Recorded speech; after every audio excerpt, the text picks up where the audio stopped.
Oi pessoal, tudo bem? Vamos fazer uma interpretação das informações do seu livro.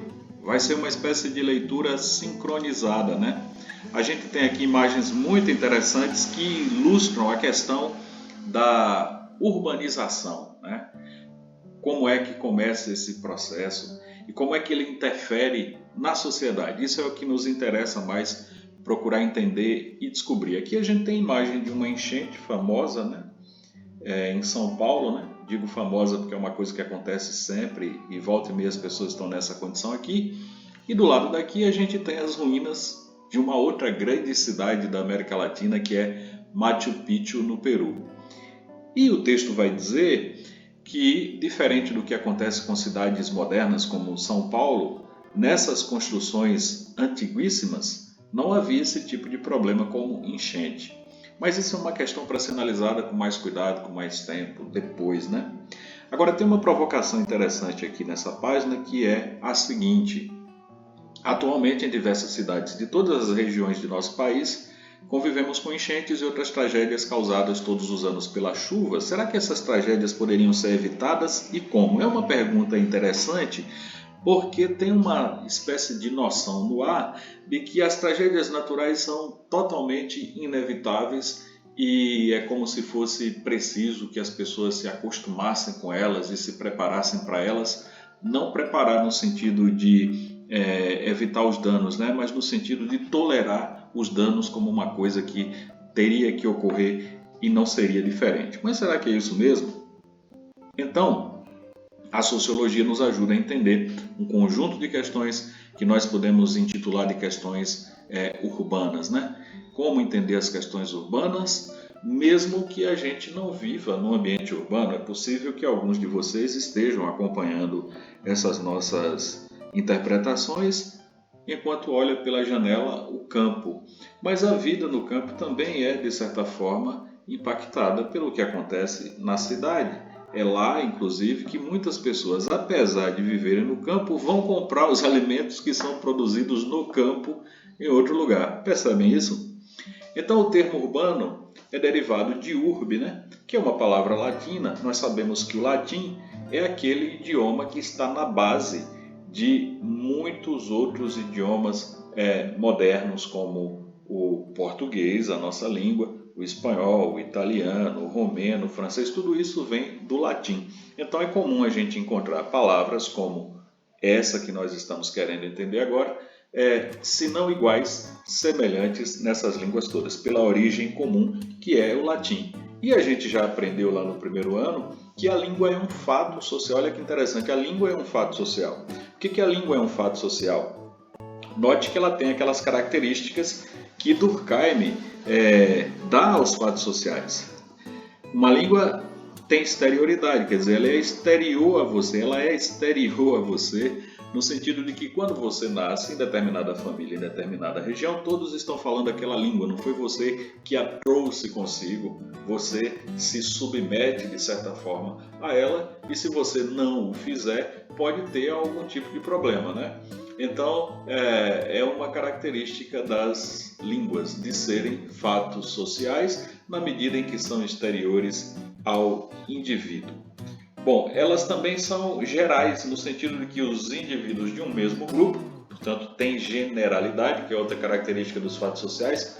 Essa outra característica dos fatos sociais diz respeito, portanto, ao fato de que está estendido sobre todos os membros daquele grupo, ou seja, nós pertencemos a um grupo social que tem a língua portuguesa como língua materna e como língua oficial. Então isso não é escolha de cada um que vive no Brasil, né? É um fato externo a nós e é um fato geral, certo? Só para a gente recordar essas informações que fica mais fácil compreender as informações novas que forem surgindo. Pois bem, o termo urbano é dito em oposição ao termo rural. Tanto é que a gente está muito familiarizado com aquela história de zona urbana, zona rural. Fulano, você mora onde? Na zona urbana ou na zona rural? Né? Isso é muito forte na nossa cultura. E uma coisa, de fato, está sempre em oposição à outra, ou seja, uma coisa é o contrário da outra. Nas sociedades que passaram a viver também da agricultura, o que podemos chamar de áreas urbanas, reuniam uma parcela bem pequena da população, já que a maior parte vivia ainda na área rural. Nas cidades industriais, muitos séculos depois, depois daquele processo em que o homem se torna sedentário, quer dizer, passa a viver ali fixo no lugar e cultivando alimentos naquele lugar, então muito tempo depois disso, essa relação se inverte.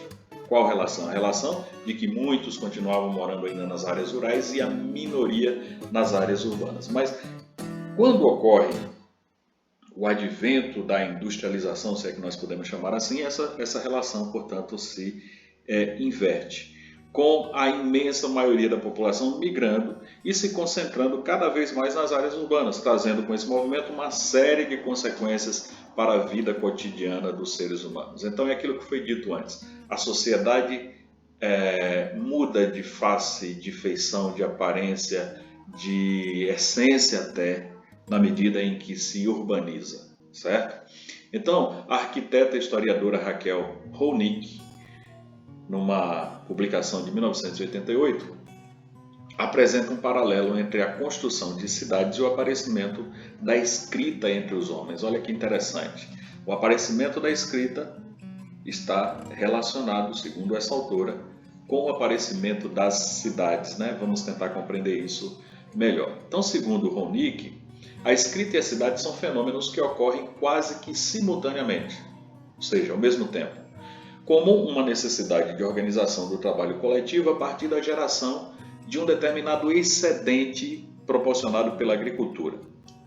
Talvez você conheça essa palavrinha, talvez não, por via das dúvidas. Excedente é aquilo que excede, que sobra, que ultrapassa. Então, plantou, colheu, o que colheu foi suficiente para alimentar o grupo, mas ainda sobrou e sobrou muito. Isso é o excedente, nesse caso aqui da agricultura. E aqui nós temos nesse box uma citação inteira dessa autora Ronick, que vai dizer o seguinte: o excedente é, ao mesmo tempo, a possibilidade de existência da cidade na medida em que seus moradores são consumidores e não produtores agrícolas. Olhem só, agora os moradores são consumidores e não produtores. Olha a diferença entre uma coisa e outra.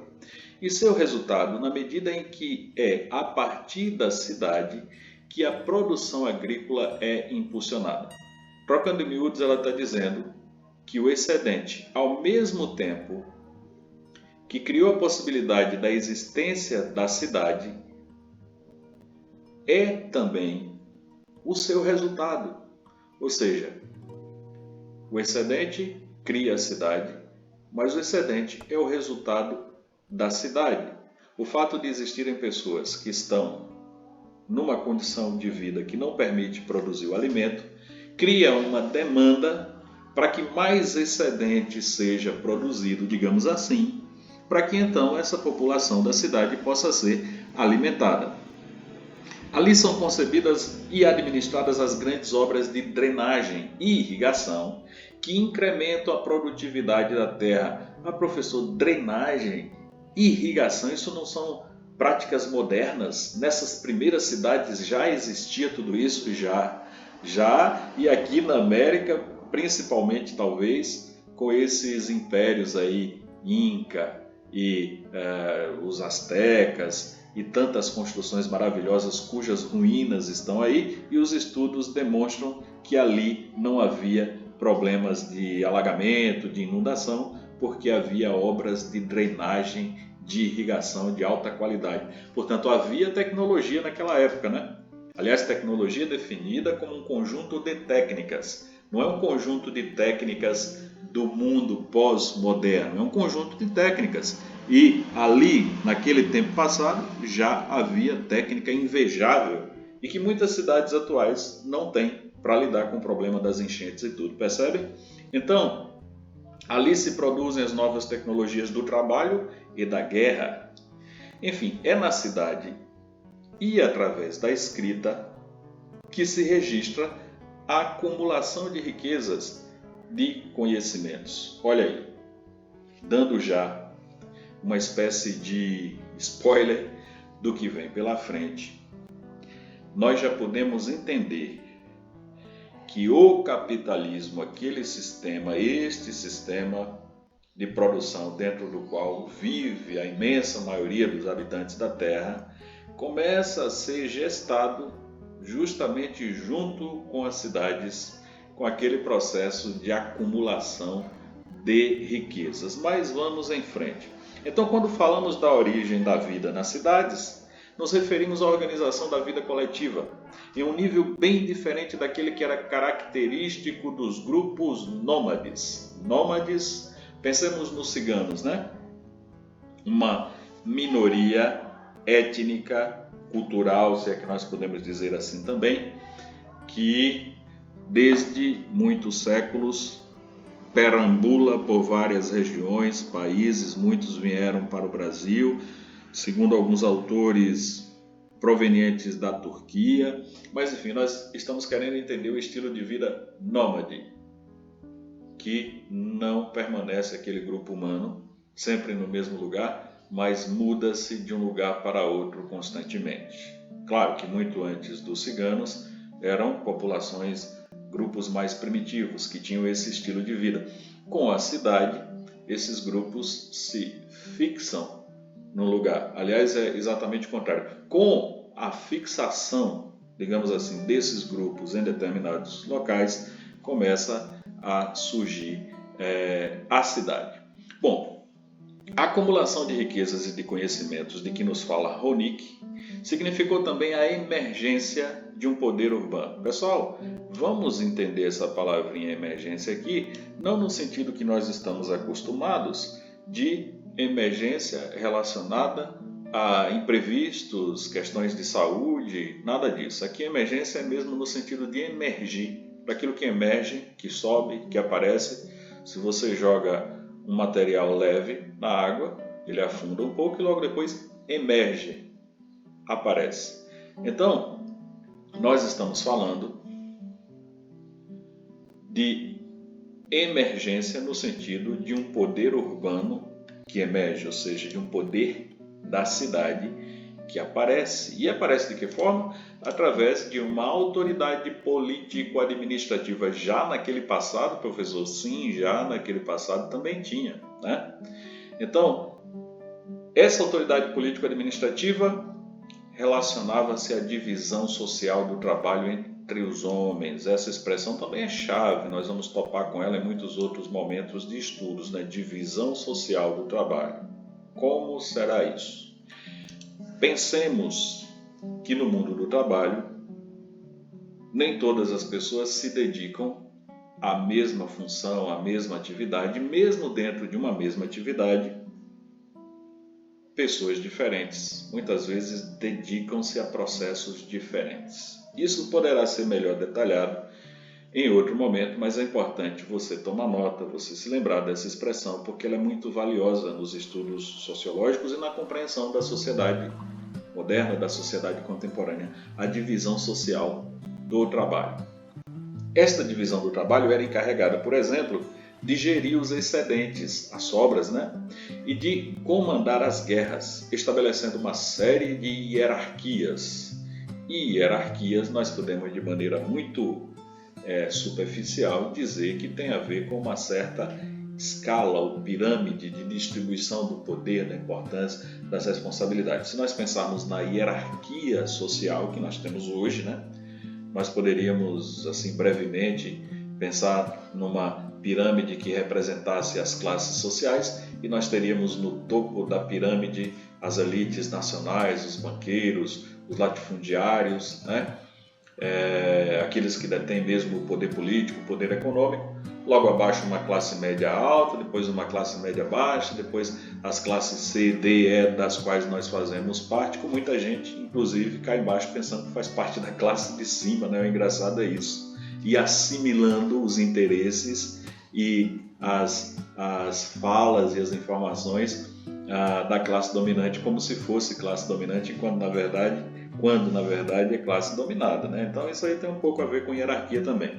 Daí que podemos entender a construção de palácios suntuosos para abrigar a realeza. Filmes e séries de realeza tem aos montes, pessoal, nos serviços de stream. Se você quiser saber como era tudo aquilo, Na Netflix, por exemplo, tem uma fantástica que é a série The Crown, que é a coroa, que vai contar as histórias da realeza britânica, né? Desde o surgimento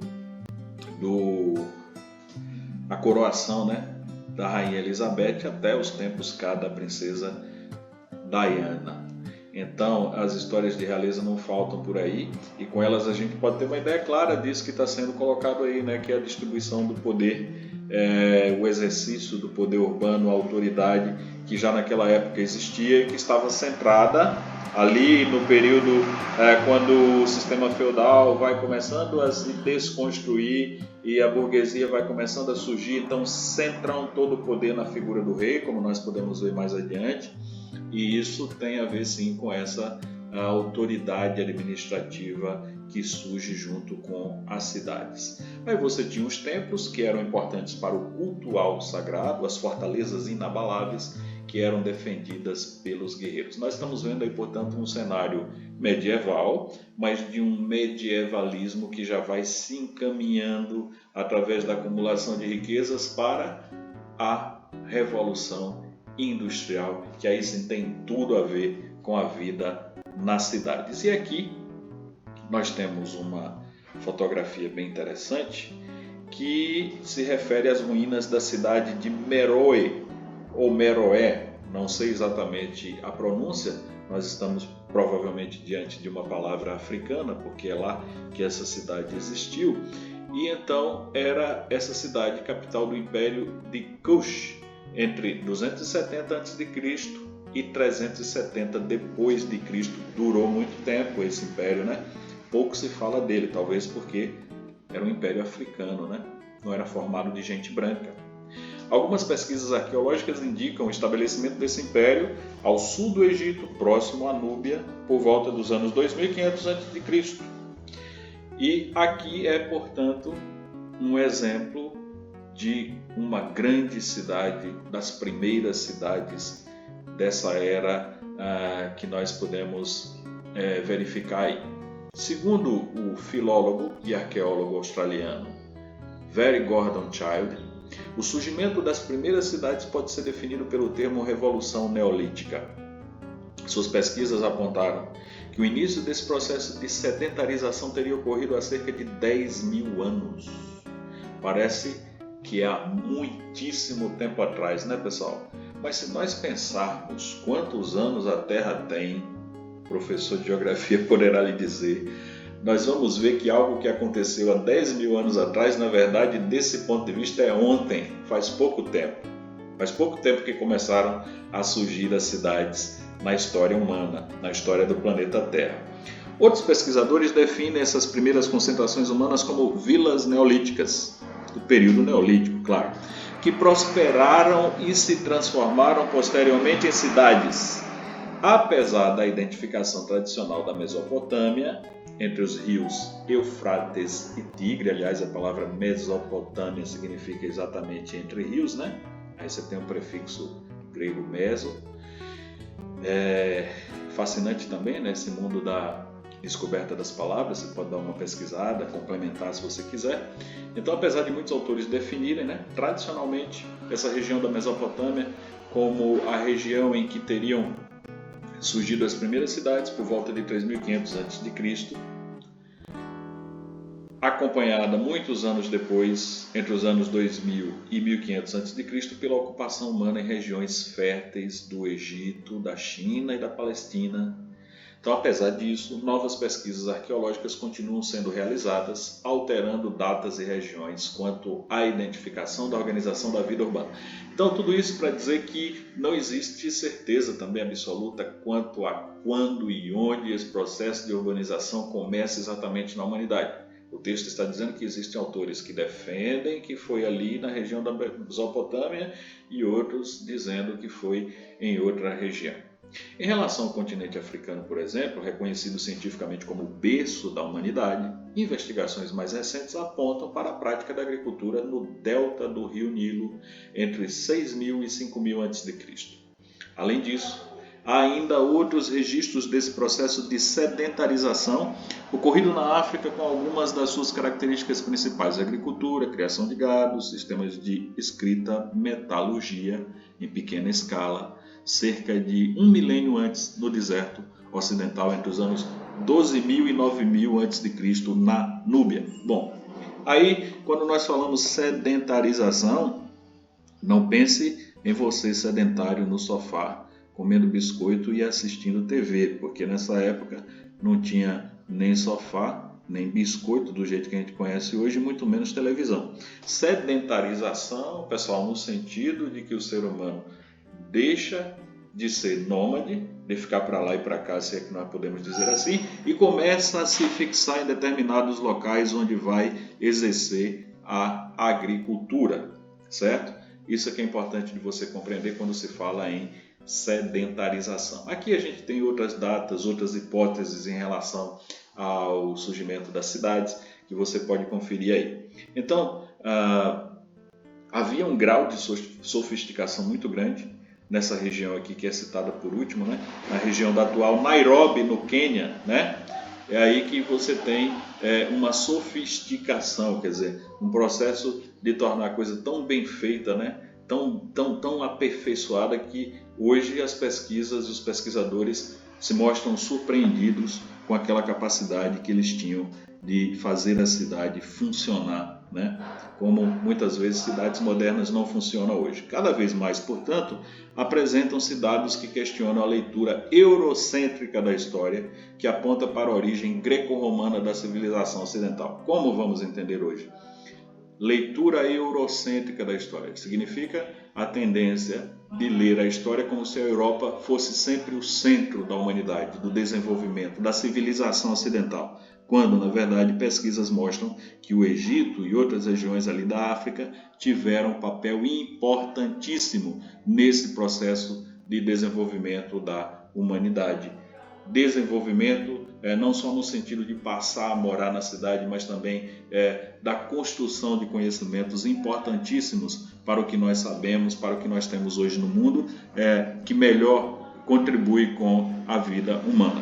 Então, participar da cidade passou a significar se submeter a regras que deveriam ser seguidas por todos os seus habitantes, certo? Então, tendo como referência o trabalho citado já da autora Raquel Ronick, vamos tomar como exemplo histórico do que estamos dizendo a polis, que era a cidade-estado grega, né? Dividida territorialmente em duas, a Acrópole e a Ágora. Então, note bem essas três palavrinhas interessantes, porque elas, inclusive, explicam muito do que nós temos hoje de termos para descrever a vida na cidade e a distribuição de poder nas cidades, né? Então, polis era a cidade-estado grega, né? Polis, cidade-estado grega, e territorialmente ela estava dividida em Acrópole e Ágora. Vamos ver o que é cada coisa e como essas coisas, de certa forma, estão presentes ainda nas nossas cidades, né? Então, a primeira, ou seja, a polis, era o lugar sagrado, o lugar do religioso. Aliás, a primeira aqui refere-se à Acrópole, viu, pessoal? Polis é a cidade, a Acrópole era o local escolhido para o exercício, para a contemplação do sagrado, daquilo que era religioso. A segunda, a Ágora, era o espaço público que reunia o conjunto de cidadãos. Então, nós poderíamos dizer que a Acrópole era o que nós podemos dizer que é a igreja em cada cidade nossa, né, de tendência cristã, ou católica, ou evangélica. Então, a igreja representa o local do sagrado das nossas cidades hoje, o que seria a Acrópole grega, a diferença é que a Acrópole estava lá numa região mais alta e tal, e aqui nem sempre os templos podem estar rentes ao chão, né? E a Ágora é a praça pública, né? Então, com o mesmo sentido dado pelos gregos, os romanos se referiam às suas civitas, que também significa cidade, só que em vez de em grego, em romano. Daí civilidade, certo?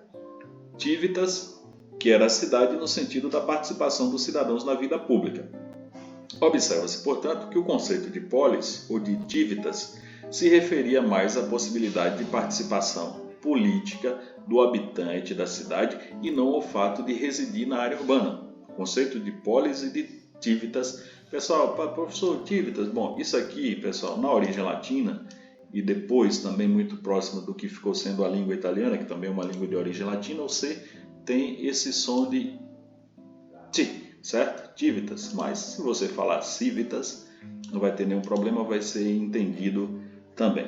Então, polis, civitas são sinônimos, as duas coisas significam cidade, mas muito mais no sentido da participação do cidadão, digamos assim, do que no sentido do ambiente físico onde as pessoas foram morar, mais ou menos. E aqui a gente tem uma linda foto da Acrópole grega, né? E ilustrando aquilo que foi dito antes.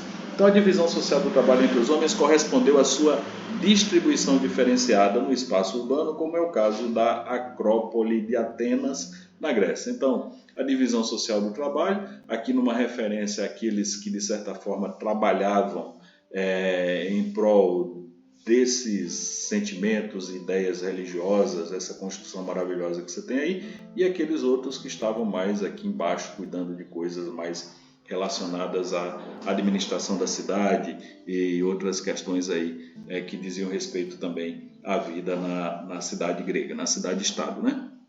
De qualquer forma, em Roma, a cidade apresentava-se cosmopolita e urbanizada, quer dizer, gente de diversas regiões, diversas culturas diferentes, todas juntas ali como se diz de algumas cidades contemporâneas como Londres, né? Antigas, mas ainda com um vigor e uma importância muito grande. São cidades cosmopolitas, quer dizer, reúne gente de todo lugar. Numa esquina você encontra alguém com um turbante, na outra você vai encontrar um judeu com aquele suas vestes, né, tradicionais. Na outra esquina você vai encontrar um surfista com sua camiseta de praia, etc. Então, Roma é uma cidade que se apresentava cosmopolita e urbanizada no sentido de que as pessoas do entorno já tinham saído do campo, certamente, e moravam por lá. Então, com casas divididas em vários pavimentos, lojas, mercados, restaurantes, casas de banho, e um modelo que se expandiu pelo seu vasto império. Então, ali onde Roma dominava, esse modelo foi sendo reproduzido em vários outros lugares. Então, a cidade romana, com seu território ordenado e suas instituições, contribuiu para a romanização das populações conquistadas, ou seja, ali onde o império chegava e tomava conta do pedaço, deixava a sua forma de ser e de viver a vida e de se organizar, inclusive, desse ponto de vista arquitetônico. Então, seu modelo, construído segundo um traçado regular, proporcionava esquemas ágeis de circulação de público e mercadorias indispensáveis numa economia mercantil em larga escala, como a romana imperial. Note que a gente tem muitas vezes em cidades da atualidade muita dificuldade nesse sentido de circulação de público, mercadoria de forma organizada. Agora mesmo, enquanto nós estamos fazendo essa leitura sincronizada aqui, a desorganização da minha cidade está possibilitando que veículos pesados passem para lá e para cá, fazendo um barulho que termina atrapalhando atividades como essa. Bom, nós temos muito a conversar sobre os outros assuntos que você vai encontrar aí no seu livro. Você pode rever essas páginas, reler, você pode anotar expressões, anotar dúvidas para a gente tirar assim que for possível. Foi um prazer. Até mais. A gente se fala.